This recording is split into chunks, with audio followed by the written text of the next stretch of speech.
Antes de falar do fundo propriamente dito, que eu tenho certeza que todo mundo que está aqui está muito curioso para conhecer, e para deixar o pessoal um pouquinho mais curioso, eu posso dizer aqui já de bate-pronto que olhando num horizonte de 36 meses, é simplesmente o fundo com o melhor desempenho da nossa plataforma de investimentos da Unicred, tá?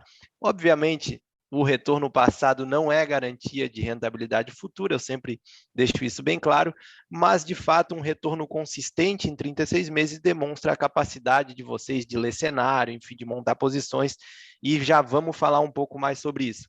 Antes de entrar de fato no fundo, na estratégia e tudo mais, fala um pouco para o pessoal da Rio Gestão, né?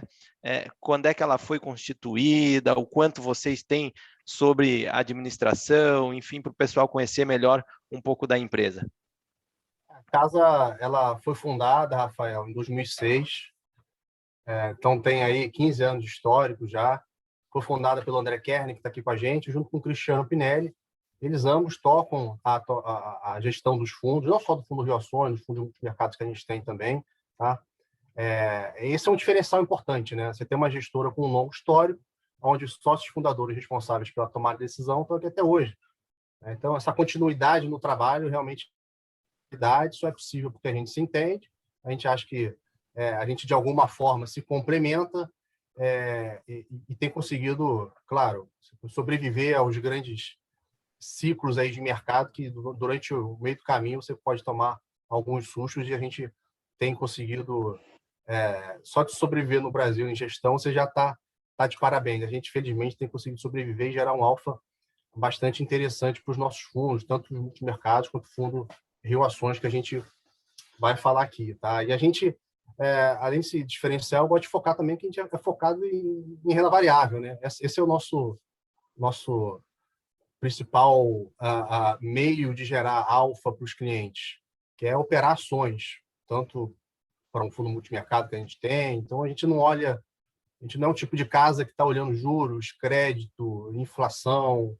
Né? A gente é especialista exclusivamente em renda variável e em como navegar a renda variável no Brasil, com as opções que a gente tem de empresas listadas, são mais de 450 empresas listadas na Bolsa hoje, de como é que a gente faz esse stock picking, né? Que é o que chamam de seleção das melhores ações no tempo. Eu vou depois abrir uma apresentação logo, para vocês darem uma olhada, entre outras coisas, a rentabilidade do fundo, e ali a gente mostra que de 2006 até hoje, a gente, apesar das crises no meio do caminho, né, Joesley Day, greve dos caminhoneiros, 2008, coronavírus, né, o retorno anualizado, quer dizer, o retorno ponderado ano a ano, né, se eu fizer uma coisa linear aqui, seria de 17% ao ano.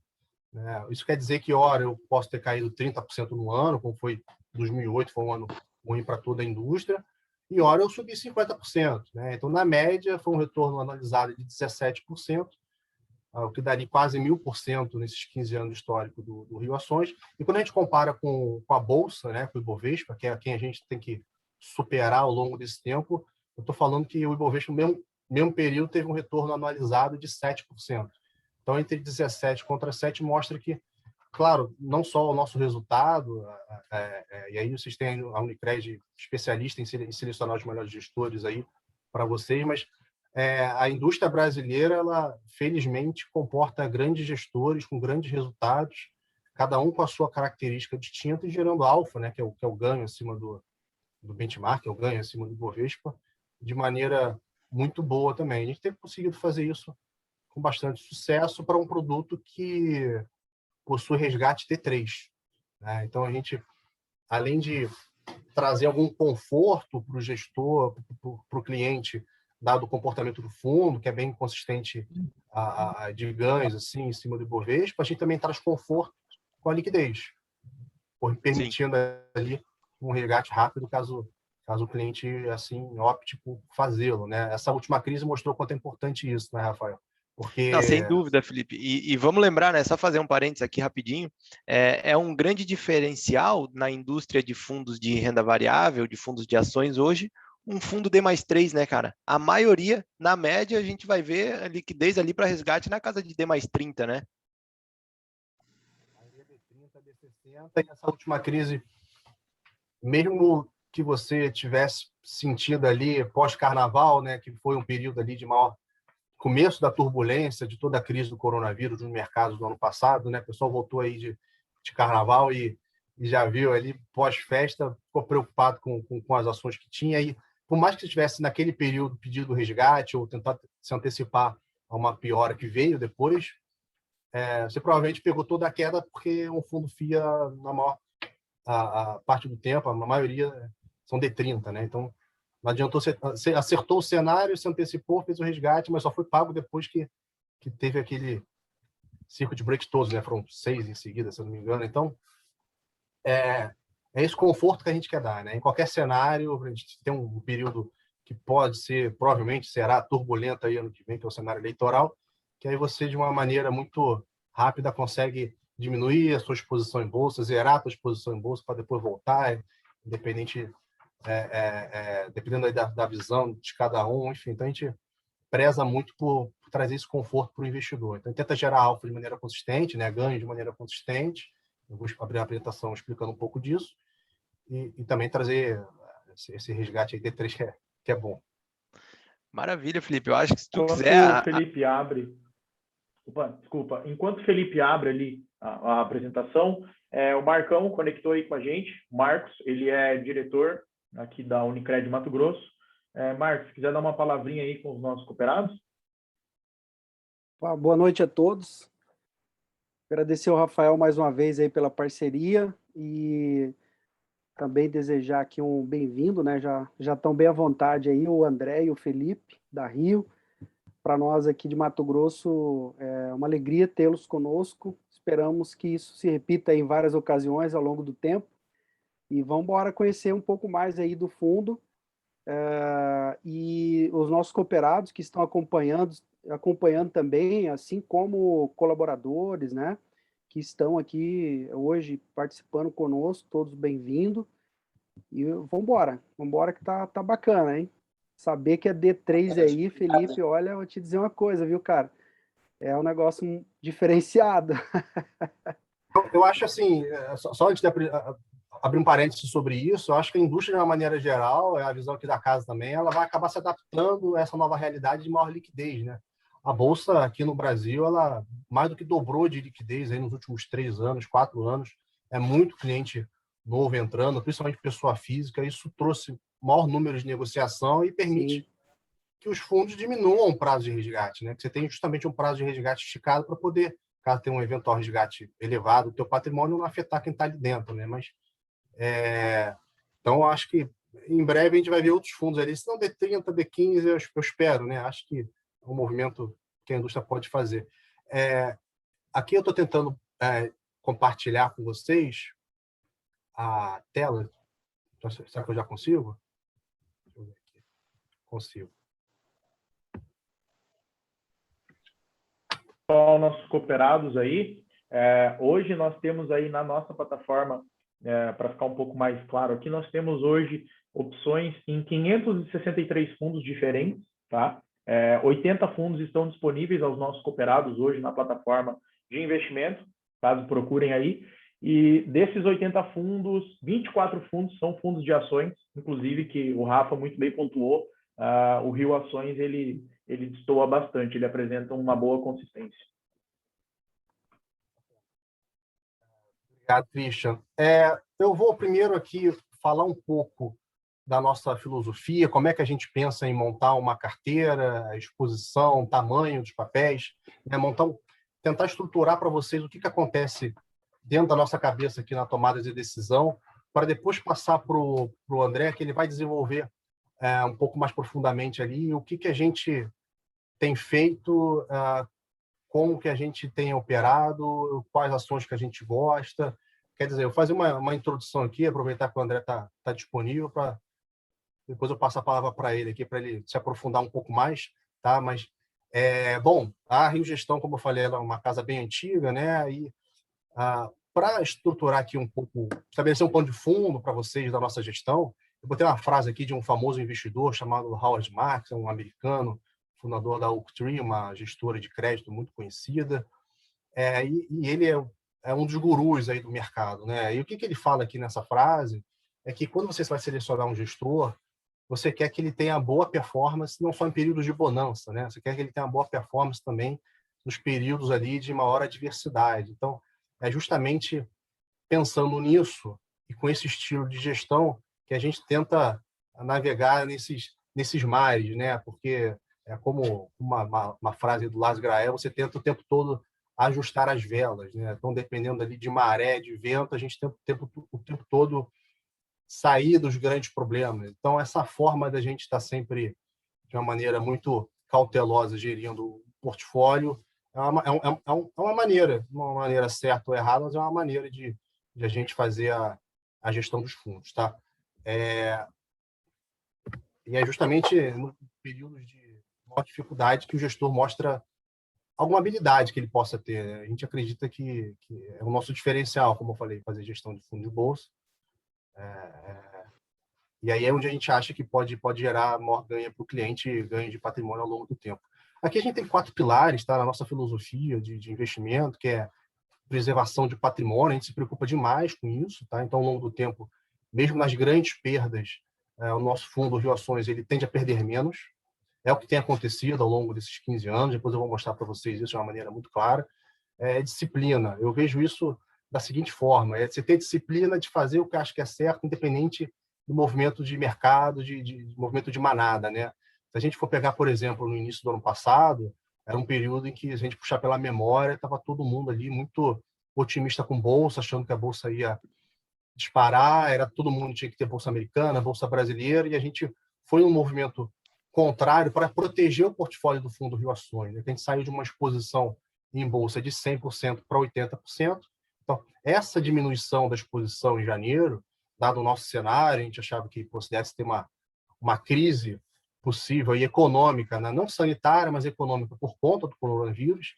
Tinha alguns dados econômicos já saindo no final de janeiro que iam nessa linha. Então, a gente achou melhor se proteger naquele momento, diminuindo a exposição em bolsa.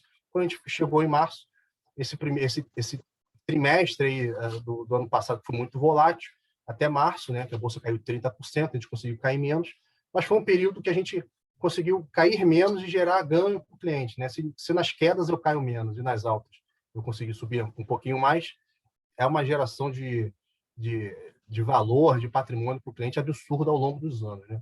A gente tem um fundo que é bem diversificado, tá? A gente não concentra demais e a gente preza muito pela consistência de retorno, como o Christian mesmo falou no começo, né? O próprio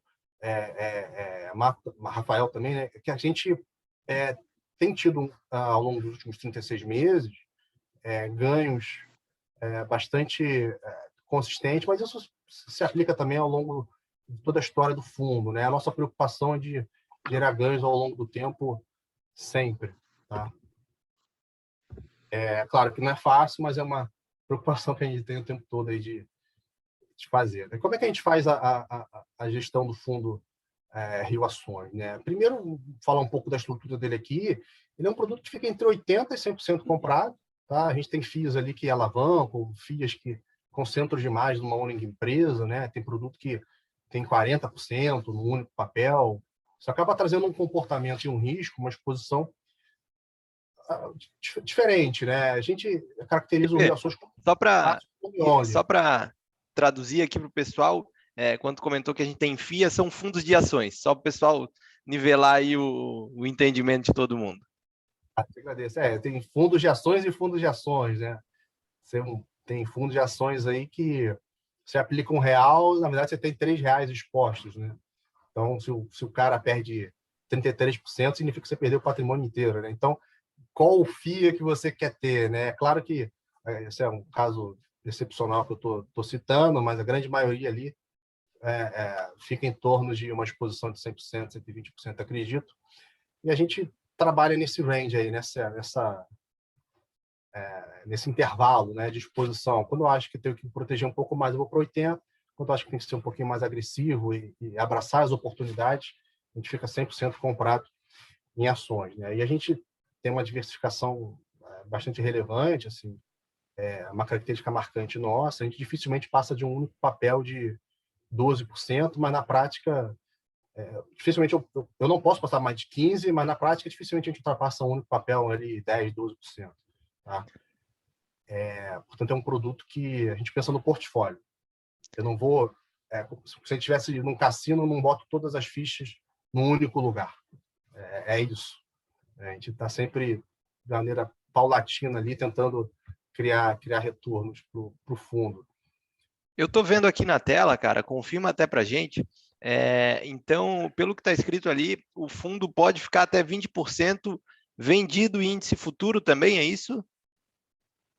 É uma possibilidade que a gente tem de poder ficar vendido ali, usar 3% do patrimônio com alguma exposição para proteção, né? Isso surgiu muito no ano passado, era uma ferramenta que a gente incluiu que possibilita maior proteção ao fundo. Tá? Explica para o pessoal o que é o racional dessa posição vendida, cara.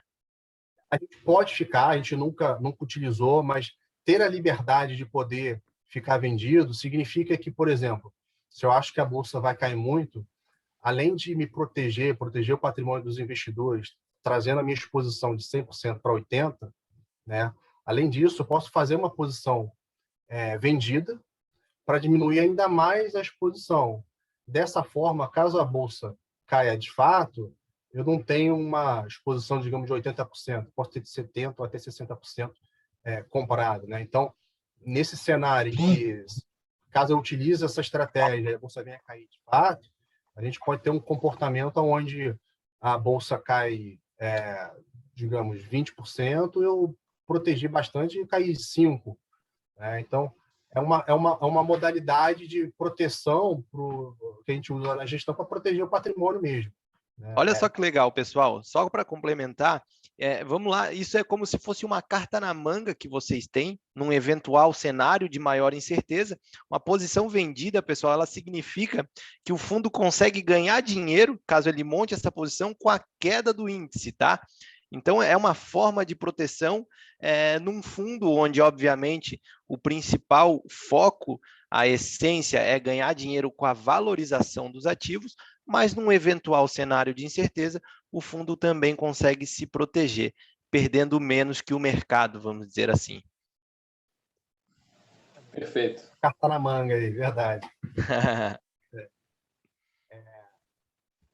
E até para não estender muito, poder a gente ouvir um pouco o André Kern, a gente no processo de investimento é muito comum, né, os fundos terem abordagens próprias de fazer gestão, né? Alguns olham mais um cenário macro, quer dizer, olham juros, inflação, comportamento das bolsas mundiais, como a primeira etapa de tomada de decisão. Né? Outros já não olham tanto isso, olham mais o cenário micro, olham mais o bottom-up, que é uma maneira de você fazer gestão olhando primeiro para a empresa, primeiro para a gestão, para onde que ela está, como é que ela está se posicionando, o diferencial competitivo, se ela tem concorrente, não tem, como é que está saudável ou não o balanço dela, como é que estão os resultados, como é que está o momento dela. Não tem certo nem errado nesse mundo, né? Até pedir para o André falar um pouco sobre isso, mas a gente gosta de ser flexível nas abordagens, porque ao longo do tempo, ter essa flexibilidade, não ser engessado, a gente acredita que permite maiores ganhos e maior consistência de retorno ao longo do tempo.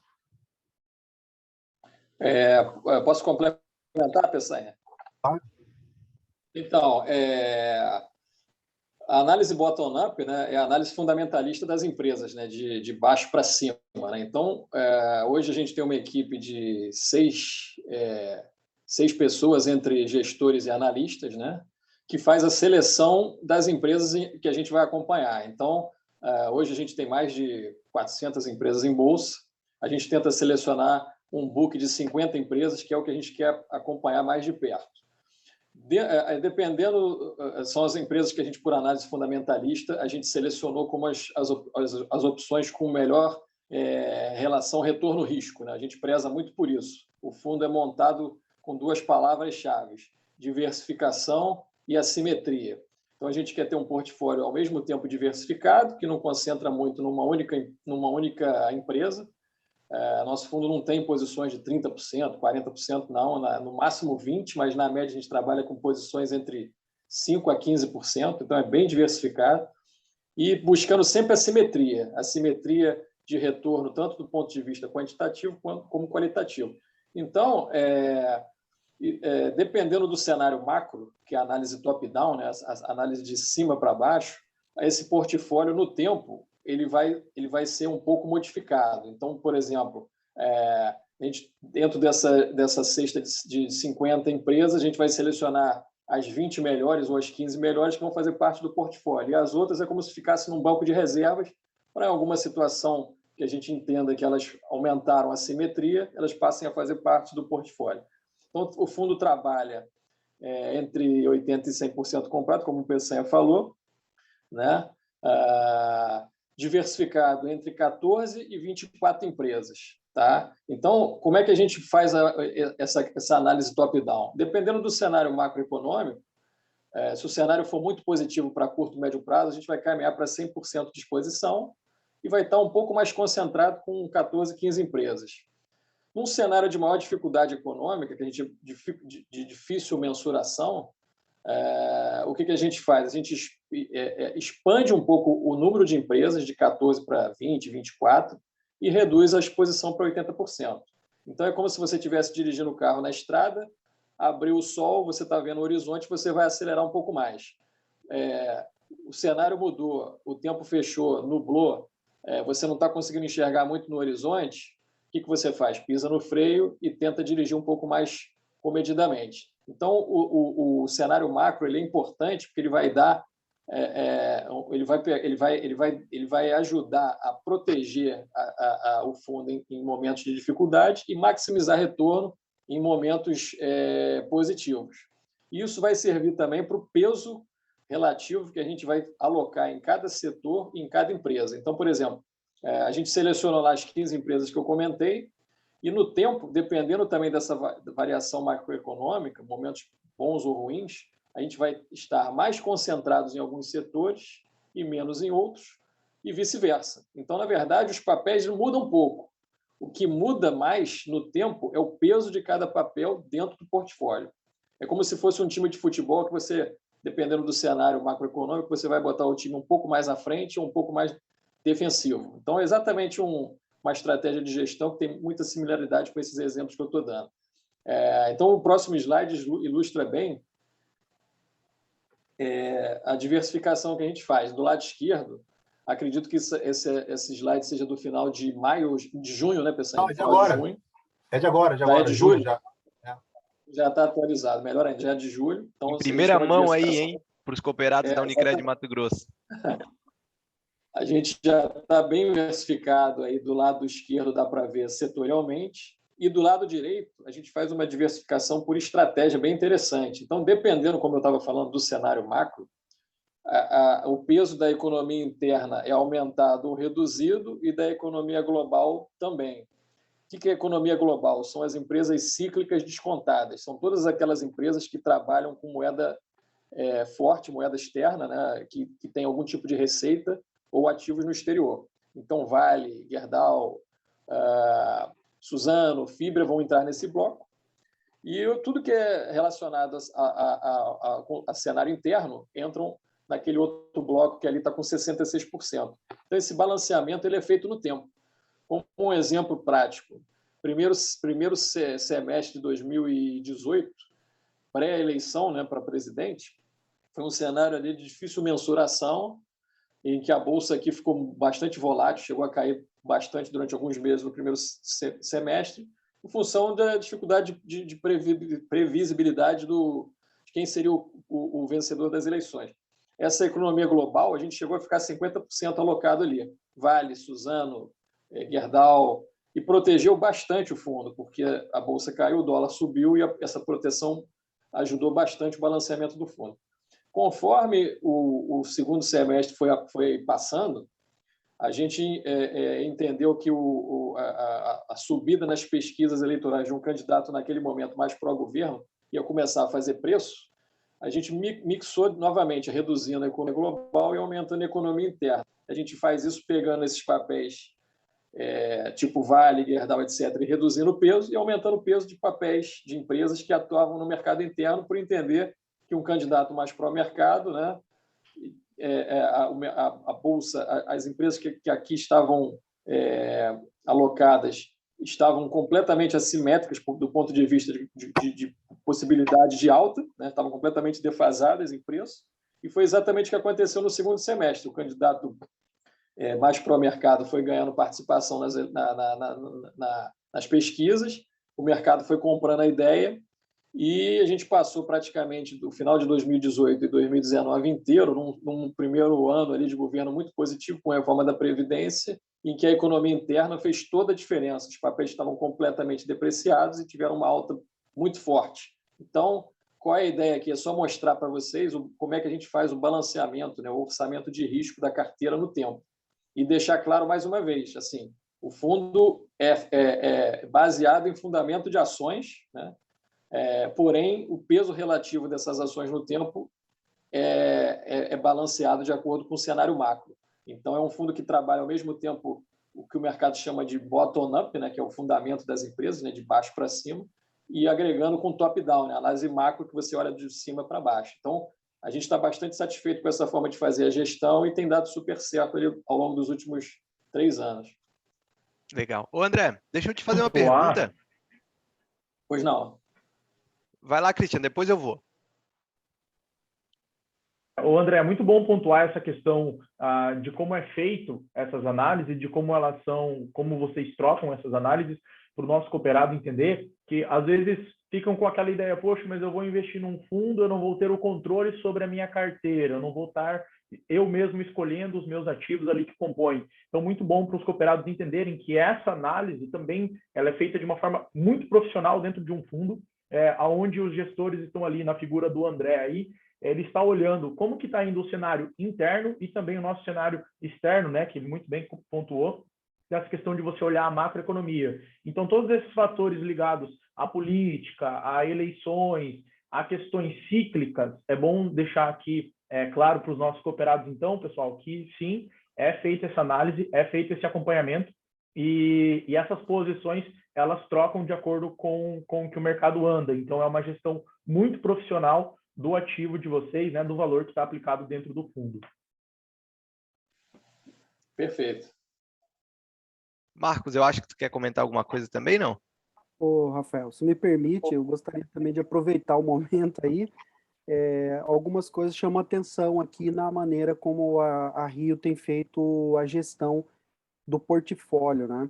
A primeira coisa que me chama atenção é o fato de que existe um percentual das ações com opções, né? Das alocações em opções. Eu acho que isso é muito importante, porque, como bem colocou o pessoal da Rio, o ano passado foi o momento em que todos os gestores de fundo tiveram seus nervos expostos, né? E com isso, a proteção com opções, ela acaba se manifestando numa razoabilidade muito grande. Então, foi muito bacana conhecer um pouco mais do fundo e saber que existe essa estratégia no dia a dia. Outra coisa que é bem interessante é uma pulverização, pelo menos aqui dá para entender que são em 11 setores, né, mais índice.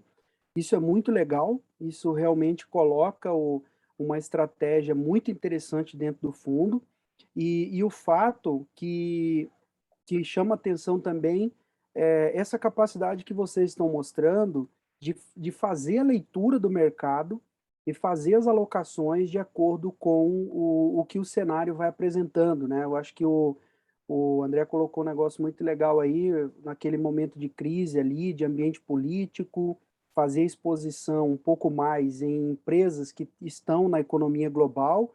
Isso se mostrou bem acertado, muito bacana isso. E uma coisa que me chama atenção são as alocações em um percentual de 18% aí, em empresas disruptivas. Ô, Marcos, roubou minha pergunta agora. Ô, rapaz, então eu vou mudar. Mas vai lá. Vou dizer, que outra coisa me chamou a atenção aqui também, que são as mal precificadas. Aí, Rafael, você explora aí. Não, eu ia justamente fazer essa pergunta, pedir para o André explicar um pouco melhor o que são as tais disruptivas. Eu ia até chutar aqui empresas de tecnologia, As mal precificadas, eu fiquei curioso também. Pois é. E as distressed provavelmente são aquelas assim, cara, é uma companhia que está numa situação muito ruim, mas se ela retomar, tem um potencial muito forte de valorização. Fala um pouco para nós, André. Então fica aí, tá aí. Vou só complementar, porque você já acertou tudo, já está tudo certo, é exatamente isso. Então, estou fazendo a lição de casa aqui. Isso aí. Na economia, a cíclica descontada, que eu falei, que são as economias globais, ficou fácil de entender, né? São todas essas empresas ligadas ao mercado externo, Vale, Gerdau, ou ativo no exterior, ou que são verdadeiramente exportadoras e dependem muito mais do cenário externo do que interno para apresentar crescimento, né? Na economia interna, a gente divide nesses 4 grupos. Tá? Consolidadas ou consolidadoras são aquelas empresas que já são as vencedoras em seus mercados de atuação, já são aquelas empresas super maduras, tá? Que apresentam um crescimento menos volátil no tempo, né? E consolidam o mercado após... a gente está num momento até muito interessante. O que aconteceu nos últimos anos? Taxa de juros em queda, tá? Então, várias empresas abriram capital e várias empresas tiveram a oportunidade de se financiar em bolsa através da alocação, se beneficiando dessa retomada da pessoa física, essa atratividade com taxa de juros baixas. Essas empresas captaram recursos. Captando recursos, elas ficaram super líquidas para, a partir de agora, pós-crise, elas consolidarem em seus mercados de atuação. A gente lembra aqui que a Bolsa, quando a gente fala de Bovespa, a gente está falando do topo da pirâmide das empresas brasileiras em termos de qualidade. São aquelas super empresas que conseguiram alcançar o mercado que as pequenas e médias não alcançam. É como se a gente estivesse falando do pessoal que foi para a Olimpíada, é aquele top de linha, né? São aquelas principais empresas. Sempre depois de uma crise, a tendência é o quê? As grandes ficarem maiores ainda. Tá? As pequenas não sobrevivem ou as pequenas são incorporadas e são compradas. Então, essas consolidadoras, toda essa gama de empresa já mais bem madura, né? Que vai aproveitar todo esse momento para crescer em seu mercado de atuação. Tá? Então, assim, um exemplo bem interessante hoje que eu poderia dar é a Redditor, tá? Abriu capital ano passado, mas já é uma rede de hospitais e clínicas médicas completamente consolidada, fez um IPO, capitalizou a empresa e está num processo de aceleração de aquisições de outros hospitais, outras clínicas, pós-crise, exatamente por esse problema. Um dado muito interessante que o presidente da Redditor fala é mais de 70% dos hospitais brasileiros têm menos de 50 leitos. Então, o que ele quis dizer? A maioria não vai sobreviver pós-crise. Não tem estrutura para sobreviver depois de uma crise dessa. O que a Redditor está fazendo? Se capitalizou, já fez uma outra colocação em bolsa e está acelerando esse processo de compra de bons hospitais, boas clínicas por preços interessantes. Então, é a história do maior ficando cada vez maior e se consolidando no mercado.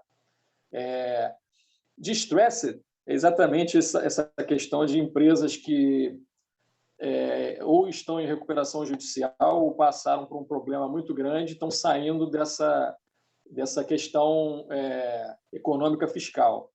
O distressed hoje dentro do fundo é a Oi, né? A gente tem uma posição pequena. A Oi passa por um processo de recuperação judicial, né? A gente comprou a Oi ano passado, no meio da crise, a 60 centavos, ela chegou a bater R$2. Então, o tamanho, a gente sabe do risco de um distressed, né? É uma empresa que está em recuperação judicial, então ela tem uma assimetria muito grande, mas ao mesmo tempo ela tem um risco grande, e a gente pondera isso pelo peso. Por isso, um peso pequeno, porque a gente entende que se o caminho for dentro do que a gente vai analisando mês a mês, a possibilidade de retorno pode ser 4, 5 vezes. Então, você com uma posição de 2%, você multiplica esse percentual pequeno por 4, 5 vezes. Então, eu corro pouco risco, né, porque eu estou numa posição pequenininha, e posso ter uma simetria e uma geração de alfa bem interessante.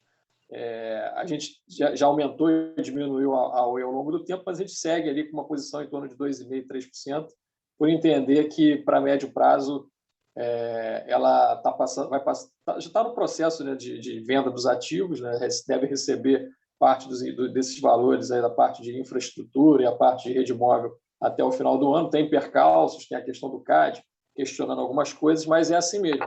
Empresa de recuperação não é fácil de analisar, exatamente por isso que a gente coloca quase como se fosse uma opção, né? É uma coisa que, se der certo, você pode ter um retorno muito significativo e o risco dela está precificado pela baixa exposição no fundo. As disruptivas tem tudo a ver com esse movimento que a gente está vivendo há 1 ano e meio, né? Essa loucura que o mundo passou, ninguém imaginava nada disso há 2 anos atrás. E toda essa parte de tecnologia, de mídia social, de desenvolvimento de marketplace, foi muito acelerado nos últimos anos, né?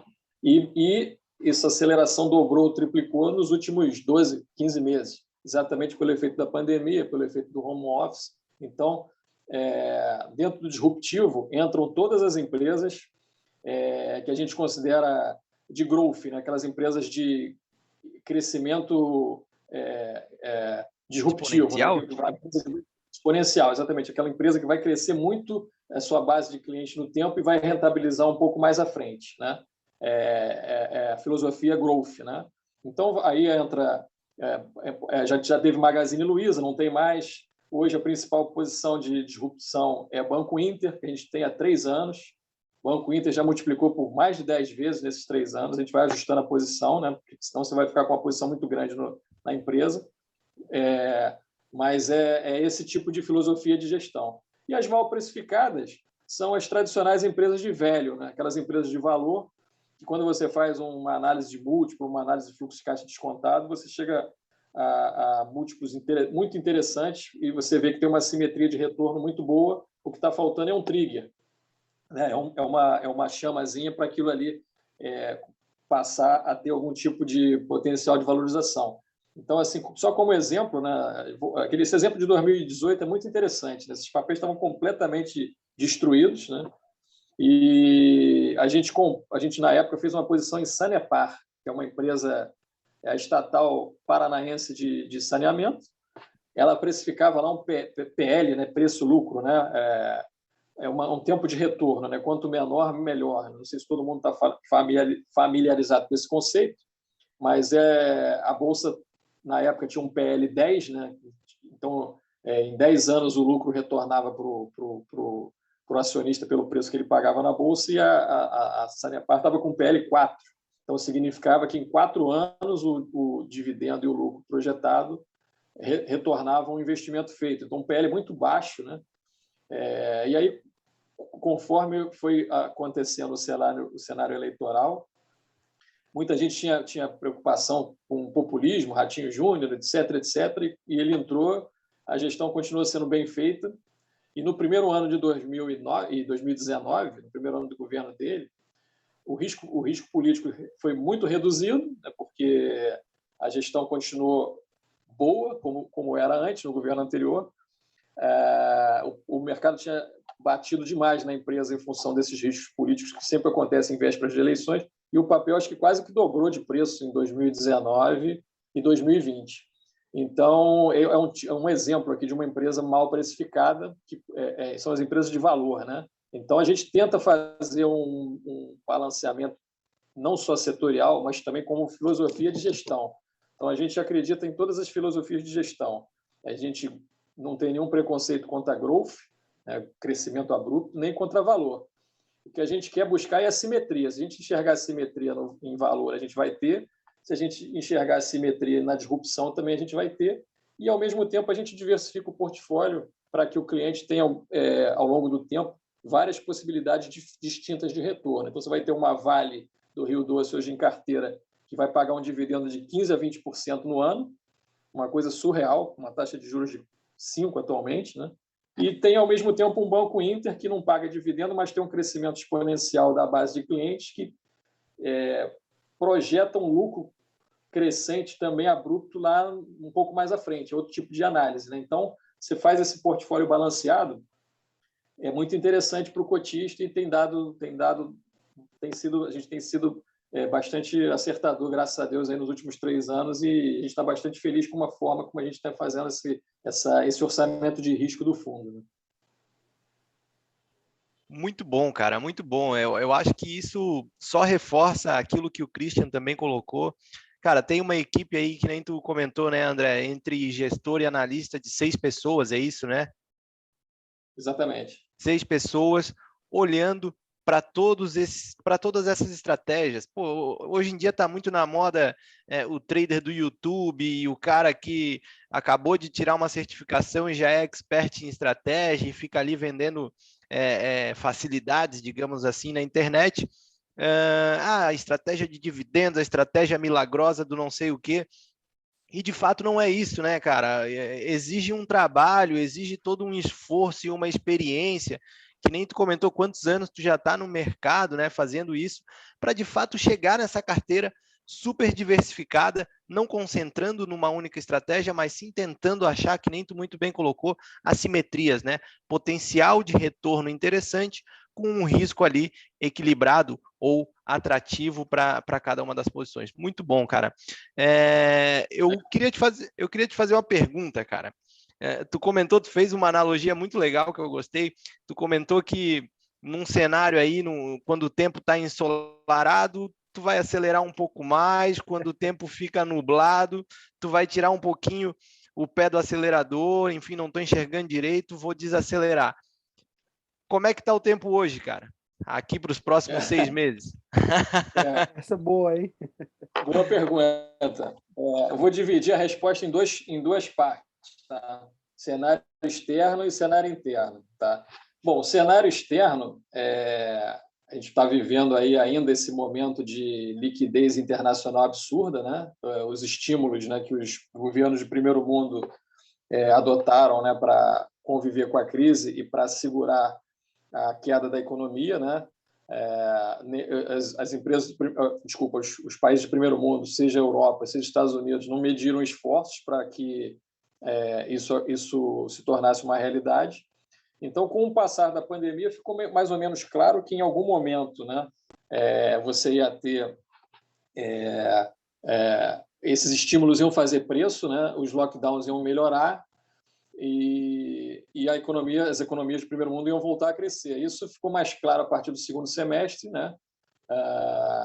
Quando começaram também a surgir as notícias de vacina. Então, o cenário internacional ele já estava muito bem, o mercado já tinha antecipado essa questão dos estímulos infinitos, né?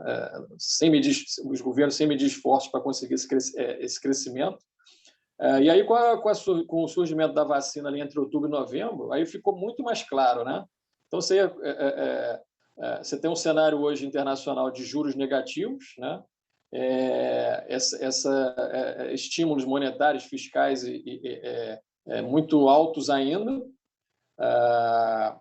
O que a gente espera para os próximos anos é que o Banco Central americano tem deixado isso bem claro, né? Aumento de juros. Qual é o risco do Brasil? Um aumento abrupto de juros nos Estados Unidos e o fluxo fugir de novo para os Estados Unidos em função de aumento de risco global, alguma coisa do tipo. Não parece o cenário que a gente está vivenciando, né? A impressão que dá é que o Banco Central americano tem sido muito ponderado, né, na tomada de decisão.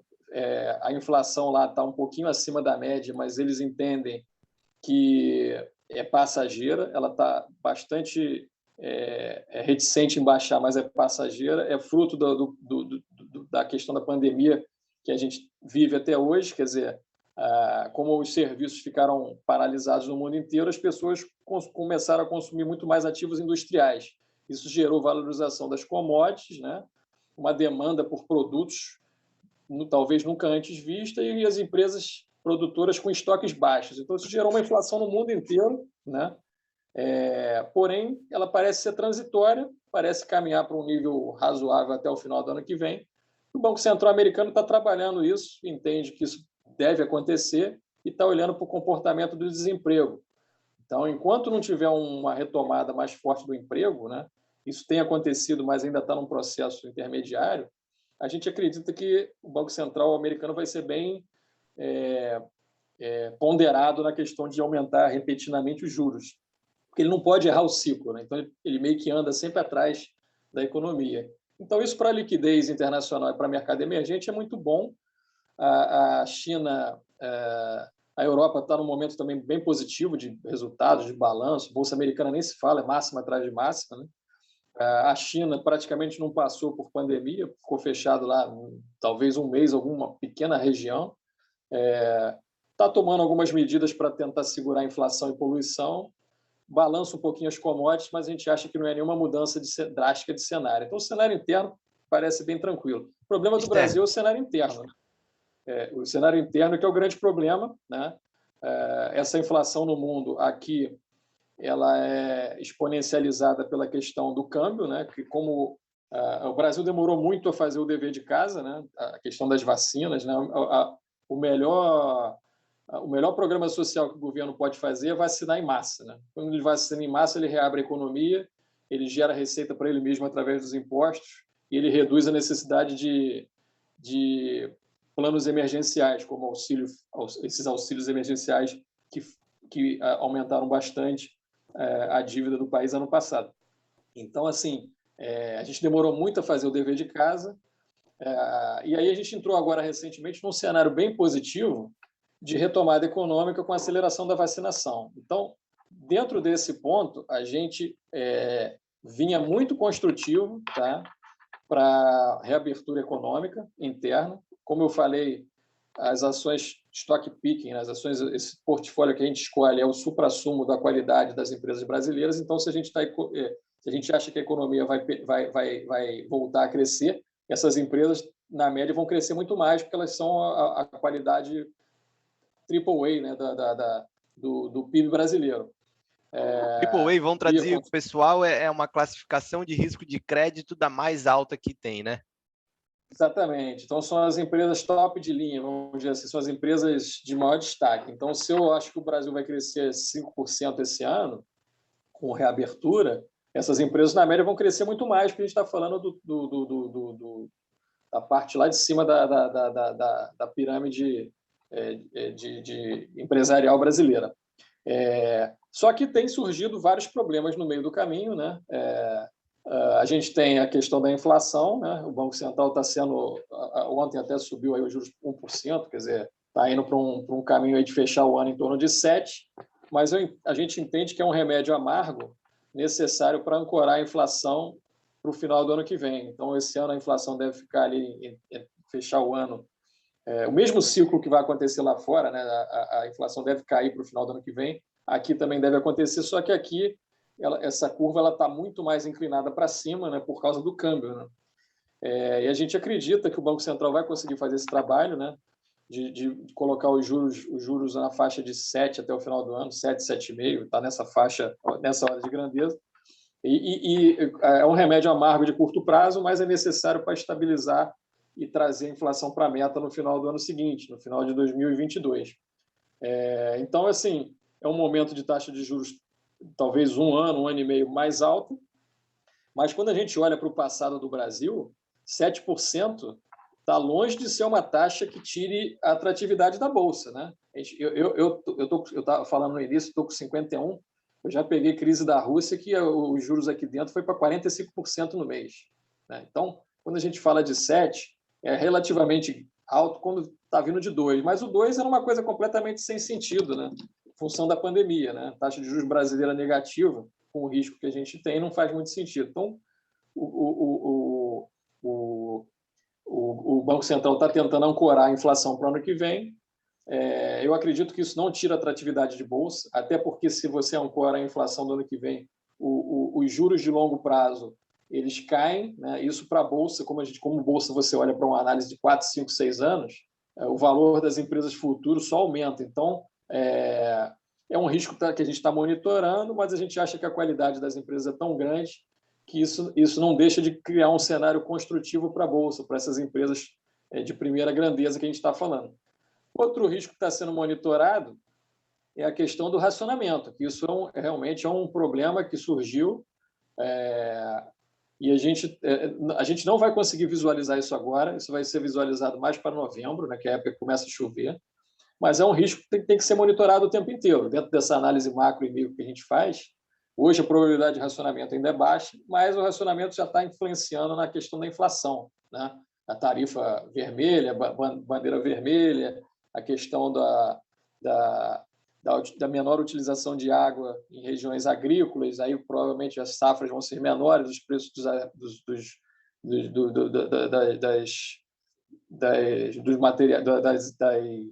dos alimentos vai subir, né? Então o racionamento já está gerando essa questão da inflação para cima também, mas o problema propriamente dito do racionamento a gente só vai conseguir enxergar mais para o final do ano.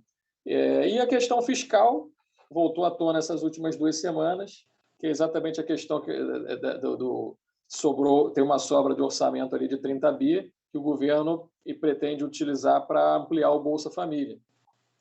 E só que surgiu na sexta-feira a notícia dos precatórios, né?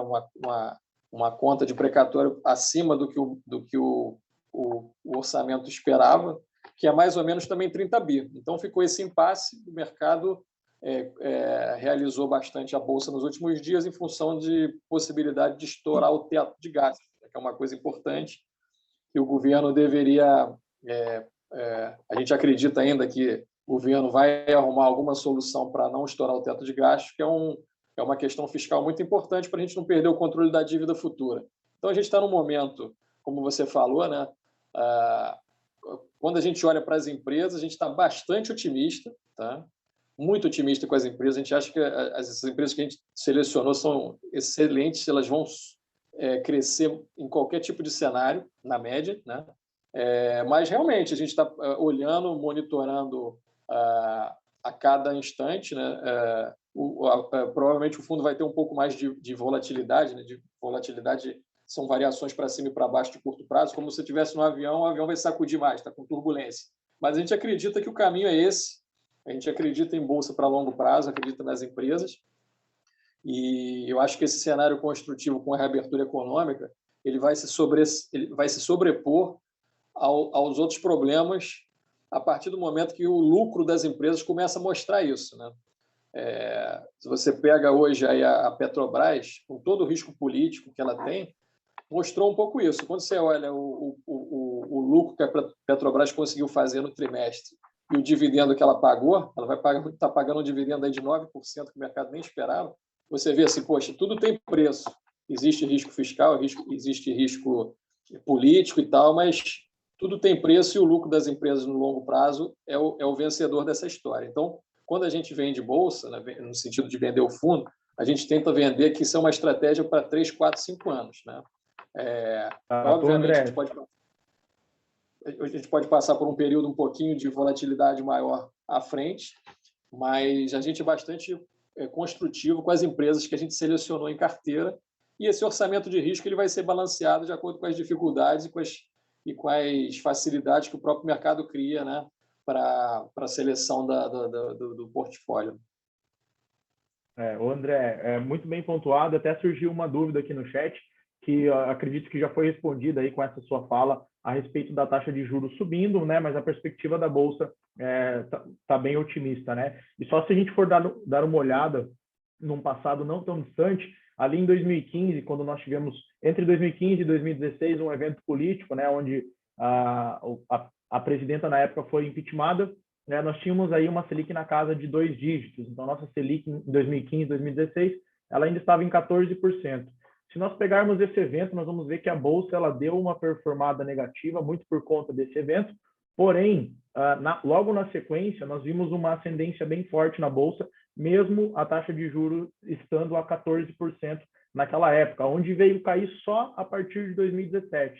Então, mesmo com taxa de juros alta, a Bolsa ela teve aí uma linha ascendente, e nós podemos ver também aí, de acordo com o gráfico que está na tela, que o fundo também apresentou uma rentabilidade bem ascendente, mesmo com taxas a esses níveis, onde a taxa começa a cair em 2017 para a casa de 1 dígito, né? Então ela fica abaixo de 10%, e agora a gente vê essa retomada aí. Então, essa questão da taxa, ela pode sim afetar nessas questões de ações, porém, como muito bem pontuou o André, a perspectiva futura é muito boa. E só para posicionar os nossos cooperados nessa questão de racionamento que o André comentou, tem eu não sei se todos sabem, mas tem uma crise hídrica batendo na porta, onde vai ter essa necessidade de fazer um consumo um pouco maior de energia, e nossos reservatórios estão a níveis um pouco baixos. Aí nós temos que equilibrar essa balança entre consumo humano, né, o consumo na agricultura para irrigação e também para geração de energia.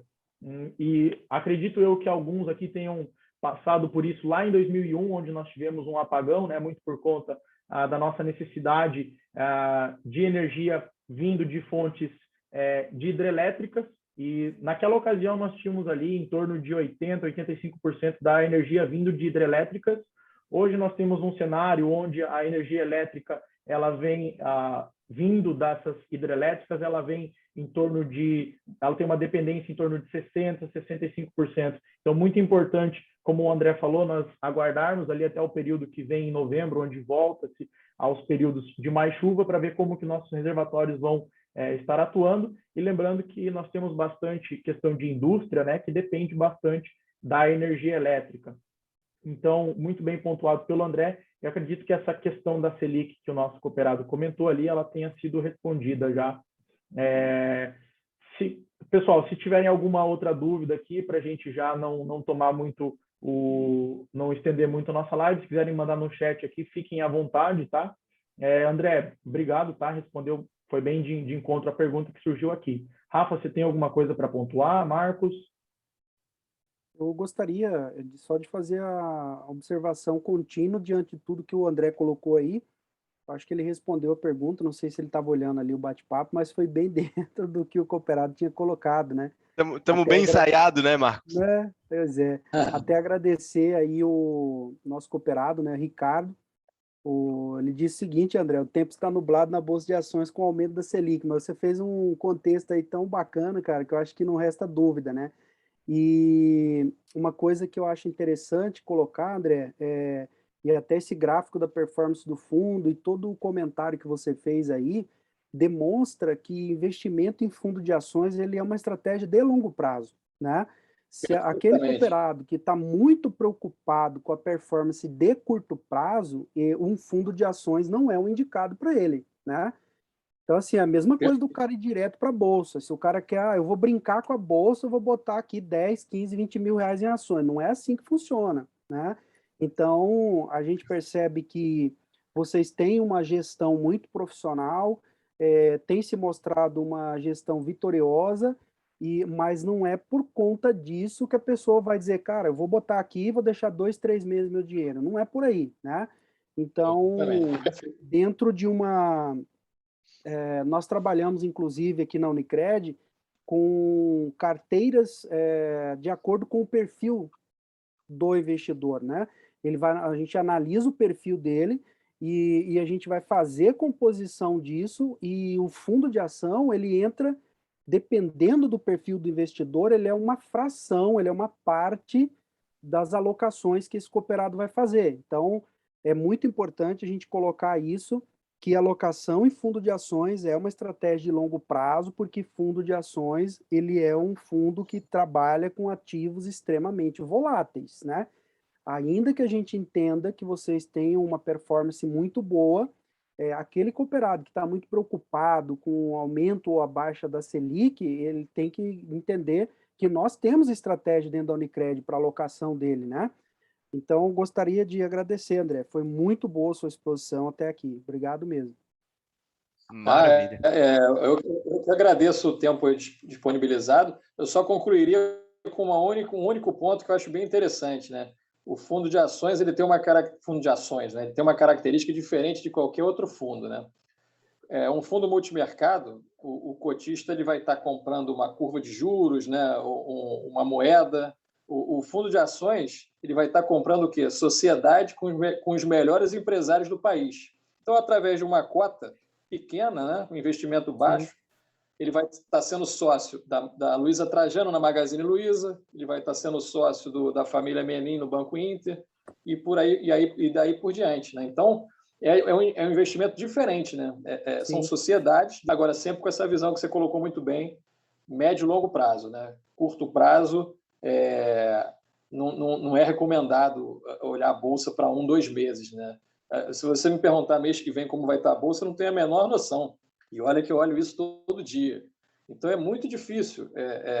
Agora, quando eu tento estimar o crescimento das empresas para médio prazo, eu consigo ter um grau de assertividade bem maior, entendeu? Então, o ponto que você colocou está perfeito. Quanto mais a pessoa botar fazer uma aplicação olhando para um horizonte de retorno de 2, 3 anos e não ter ansiedade para resgatar em função de quedas e de movimentos abruptos de curto prazo, mais ela vai ser vencedora nesse tipo de estratégia no longo prazo. Legal. Ô, André, tu colocou uma questão até que a gente estava deixando de falar. Eu quero lembrar aqui, um fundo super acessível, ticket mínimo para aplicação inicial, R$1.000, né? R$1.000 para fazer a aplicação inicial nele.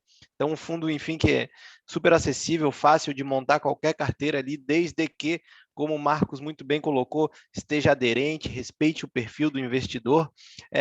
O Wilson Garcia, ele mandou uma questão aqui no chat, André. Confirma para mim, eu acho que não, mas confirma para a gente, o Rio Ações, ele pode ter posição no exterior, em ações no exterior, via BDR, alguma coisa, ou é zero? Não, por regulamento, ele até pode, mas o que a gente tenta fazer, a gente quer ser especializado em ações brasileiras, tá? Então, existem milhões de fundos no mercado e a gente quer ter um tipo de trabalho de especialização no que a gente conhece, né? O que a gente conhece mais a fundo já há muitos anos são as empresas brasileiras. Então, é um fundo focado em achar a simetria de retorno de empresas fundamentalmente brasileiras, né? O BDR ele é possível por regulamento, mas a gente não utiliza, né? Esse tipo de estratégia por enquanto, porque a gente quer exatamente ter foco aqui dentro. E como já é um universo muito grande de empresas, quando eu falo lá de 500 empresas, 400 empresas, eu tenho que selecionar as 50 que a gente acha com maior assimetria, já é um mundo de informação, né? Então, quando eu começo a abrir demais, eu perco um pouco o foco e a gente quer ter um produto mais especializado, acreditando que o Brasil vai dar certo e tem muita empresa aqui com capacidade de gerar retorno muito interessante para os seus acionistas, né? Essa é a ideia da casa, né?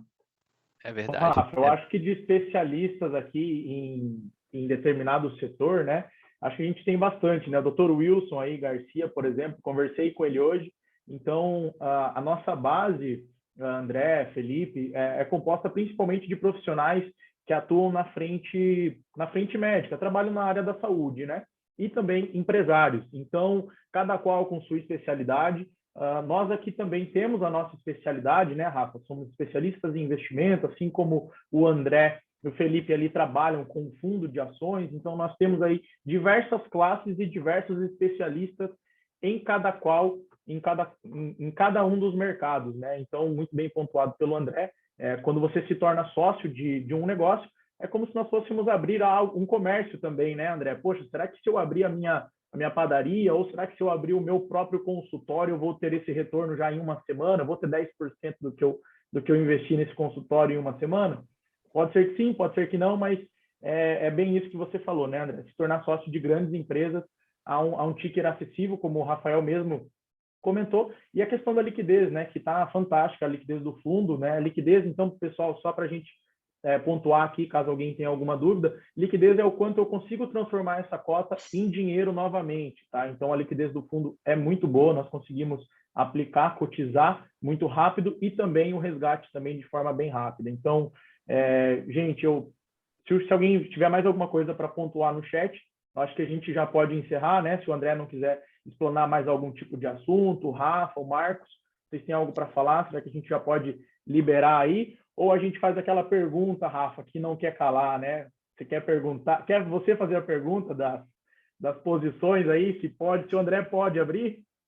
Cara, eu acho que se a gente fizer essa pergunta, talvez a gente passe, talvez a gente precise de um próximo encontro para falar um pouco melhor dos detalhes de cada posição, enfim, a gente agenda isso aí. O nosso objetivo é, como eu disse no início, né, é aproximar os nossos cooperados dos gestores para que eles entendam um pouco melhor.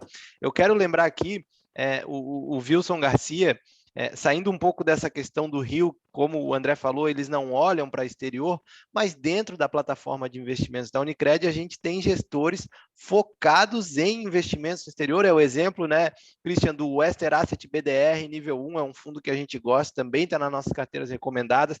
Caso os cooperados tenham interesse, enfim, em conhecer mais da estratégia do Rio ou de outros fundos, pedir uma recomendação, podem contar conosco, né, Christian? Tu aí na cooperativa, eu aqui na Unicred do Brasil, sou responsável também, ajudo aqui o time de consultoria, quero até aproveitar e deixar os contatos, né, da consultoria de investimentos, é o 0800, o 606-1756, esse telefone é tanto para ligação, quanto se o cooperado quiser chamar pelo WhatsApp, tá? Ou se preferir mandar e-mail para investimentos@unicred.com.br.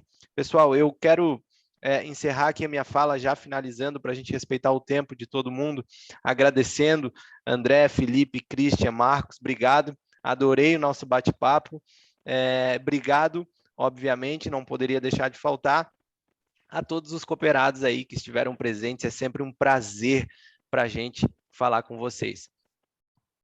Passa a palavra aí para... Agradecemos aí, viu, Rafael? Obrigado mais uma vez e deixar o nosso agradecimento aqui também para a equipe aí da Rio. Foi muito bacana o bate-papo e espero que a gente possa voltar a falar aqui, viu, André? Sem dúvida. Essa pergunta aí como é que está o portfólio do fundo, a gente pode marcar um outro bate-papo desse, para a gente vai ser um prazer, né? Muito obrigado aí pelo tempo disponibilizado por vocês. Foi uma honra aí bater esse papo com vocês. A gente está disposto aí, quiser marcar um outro dia, a gente continua. As portas nossas estão abertas para novos encontros como esse. Muito obrigado mais uma vez aí pela oportunidade. É bom que a gente deixe um gostinho de quero mais, né? Vamos deixar para falar das posições na próxima. E deixar também, Rafael, nosso agradecimento aqui para todos os nossos cooperados que participaram. Agradecer mesmo aí, Dr. Wilson, que participou, entre outros cooperados, né, que estão aí, o Ricardo também, que deixou a participação dele. Muito obrigado, e nós teremos pelo menos 2 vezes no mês um bate-papo de aproximação com os nossos principais fundos que estão dentro da nossa plataforma. Tá? Muito obrigado a todos. Bom, me despeço por aqui também, pessoal. Obrigado pela participação de todos aí. André, pela disponibilidade. Felipe, pelo tempo também. Rafa, obrigado por acompanhar. E a gente sabe que, assim, nós estamos aqui no Mato Grosso, né? Nosso Brasil, né, de dimensão continental, a gente está 1 hora a menos que Brasília. Então, para a gente aqui, agora são 8h14 da noite, né? Para vocês aí já está quase 9h30 da noite. Gente, obrigado pelo tempo. Obrigado aos nossos cooperados que acompanharam do início ao fim. Obrigado pela presença de todos. A Michele, o Ricardo, Dr. Wilson, conversei com ele hoje. Então, gente, muito obrigado. A gente espera vocês numa próxima. Mesma coisa o Rio, nós esperamos ter um bate-papo próximo com vocês. E é isso, gente. Obrigado, boa noite, boa semana para vocês aí. Bom resto de semana, né? E bom segundo semestre, né, para todos nós. Valeu, pessoal. Valeu, boa noite. Tchau, tchau, boa noite. Boa noite, muito obrigado. Até a próxima. Até mais. Até logo.